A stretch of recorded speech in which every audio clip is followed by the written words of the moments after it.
In this edition of RPP News, Operation Arid produces results, big plans for Western Port, and an exclusive for Frankston Arts Centre. Hello, I'm Catie Sharp. Welcome to the latest edition of RPP News, bringing you stories from across Frankston and the Mornington Peninsula. Last weekend, Operation Arid saw police ramp up enforcement following a shocking start to the year on Victoria's roads. Local stories of the operation include Somerville Highway Patrol spotting a vehicle travelling over the speed limit on Nepean Highway in Frankston. While trying to catch up to the vehicle, a red Holden Commodore sedan passed the unmarked police car, travelling at 118 km per hour in a 60k zone. Its 18-year-old P-plate driver was pulled over and the car, which had bald tyres and no exhaust, was immediately impounded. Meanwhile, Frankston police pulled over a 34-year-old Hallam man behind the wheel of his brother's Maserati, which he was driving erratically in Frankston North. He refused to undergo a breath test and it was found to be an unlicensed driver. He's facing multiple charges as well as family strife as his brother's Maserati was impounded. During the statewide operation, police detected almost 7,000 traffic offences. Speeding, impaired driving, mobile phone use and unauthorised driving were the key issues. Mobile phone offences jumped 23% from the last statewide operation in January, and there were almost as many drug drivers caught as drink drivers. 2 more lives were lost, pushing the road toll to 74 in just 73 days. Mornington Peninsula Shire Mayor Steve Holland has welcomed news that Hastings could be the centre of 2 substantial development projects. Earlier this month, a Japanese consortium committed $2.65 billion to the second stage of a coal-to-hydrogen green energy plant. This will store and ship hydrogen to Japan from the port of Hastings.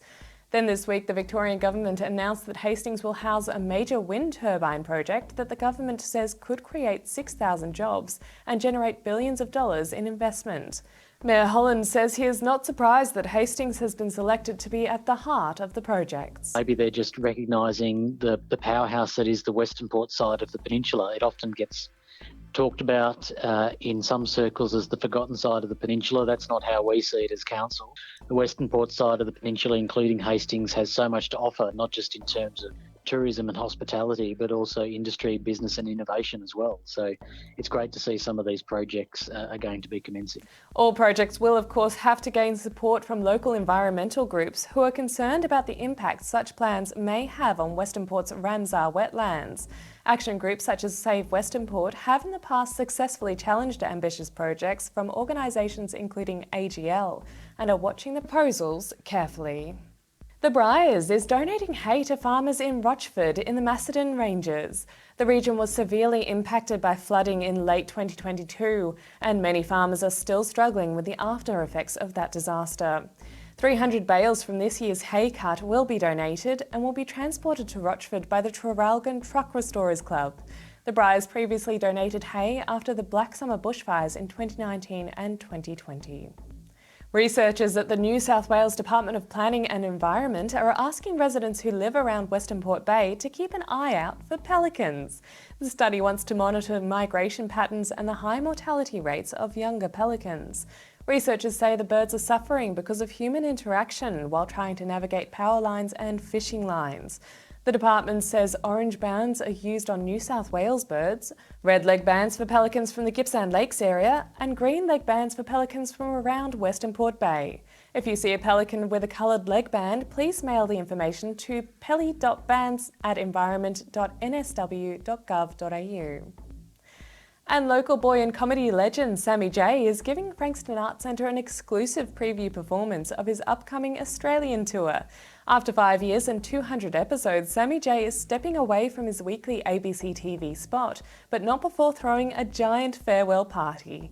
Come and say goodbye to government coach, playground politics, national yoga, bush poet S.J. Patterson, Hook Turnistan and more.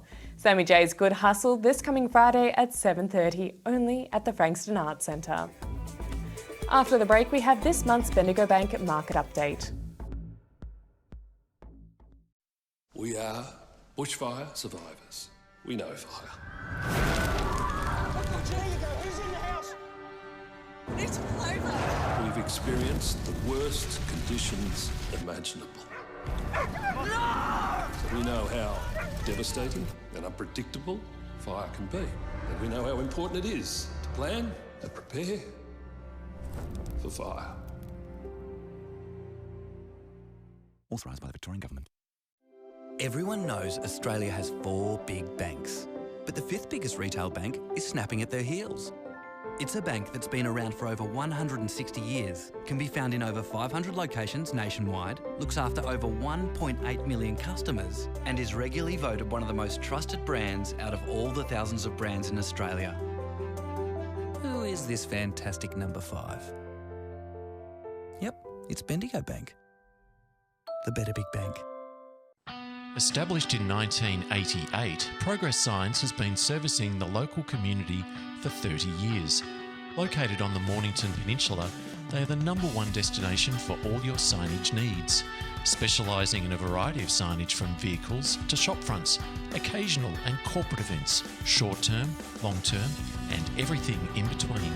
If it's signs you need, be it large or small, Progress Signs is the place to call. Available 24/7 at progress-signs.com.au or call the team on 5975 9188. Thinking signs? Think Progress Signs, a station sponsor. Here at Bridgestone Select, it's our job to keep you moving with the right advice, A great range of products and service you can count on. So when it comes to tyres, When it comes to auto care, come to Bridgestone Select for service that moves you.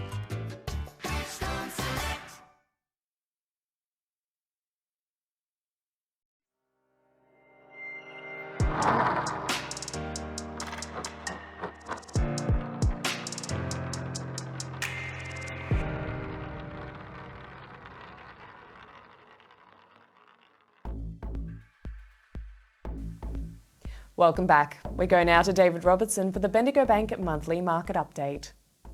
The latest official rate rise to 3.6% and subsequent comments from the RBA leave us set for a pause in rate hikes ahead of further key data. Our latest views on the markets and the global backdrop.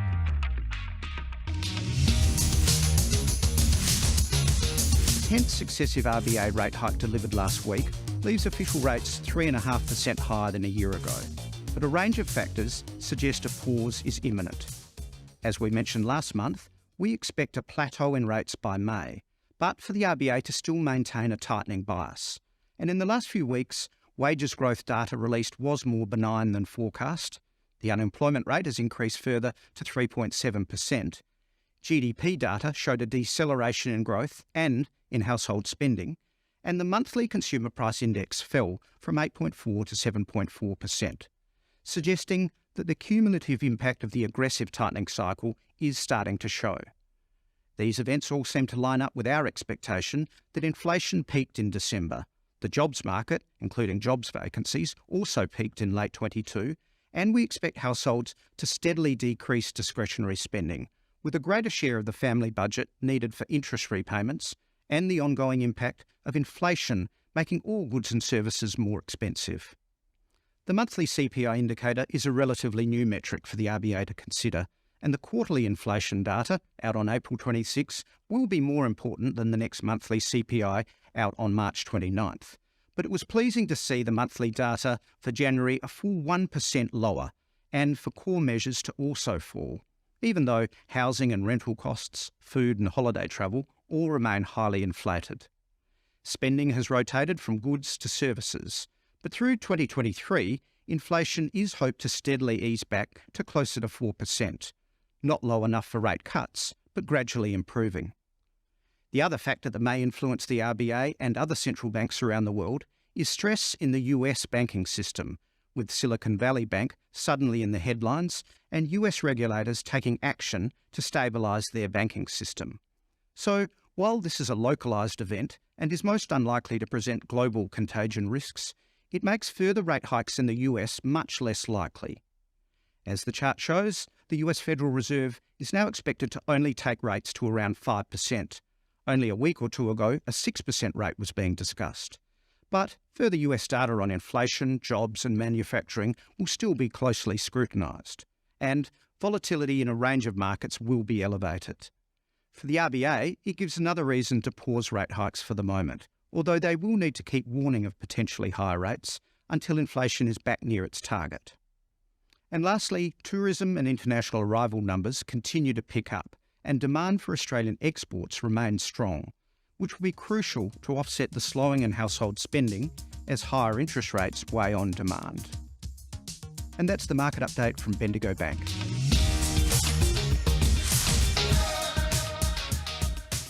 Now to Bianca for this week's weather report. Hello, I'm Bianca and welcome to the RPP weather update. While the weather has certainly been strange over the last few weeks, let's take a look to see if this week will be any different.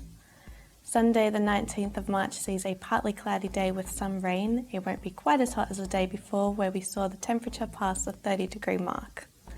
Sunday should reach a top of 21 and a low of 13 degrees.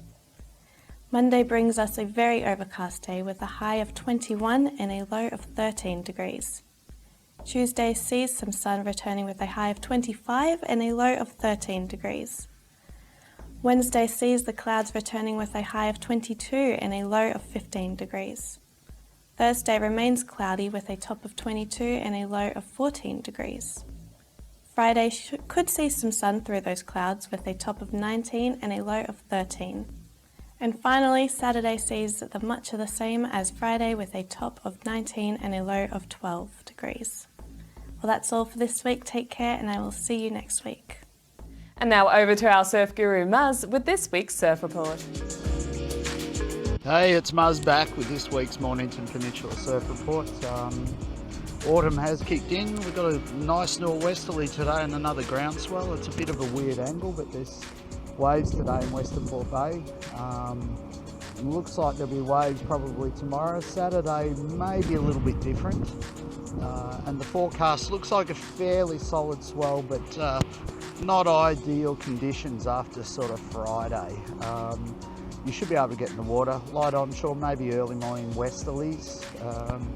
And looks like it's going to remain that way right through to maybe Wednesday of that week and next week, which looks like we might get a slight change in the wind direction back to a north or a northeast maybe, and maybe the swell drop out enough to be on the beaches. But next few days are going to be pretty solid. Looks like it's either a chip to the west coast or smallish sort of 2-3 foot waves in Western Port Bay. So but you will get wet, water's still warm and it's not too crowded, so enjoy, and I'll see you hopefully next week.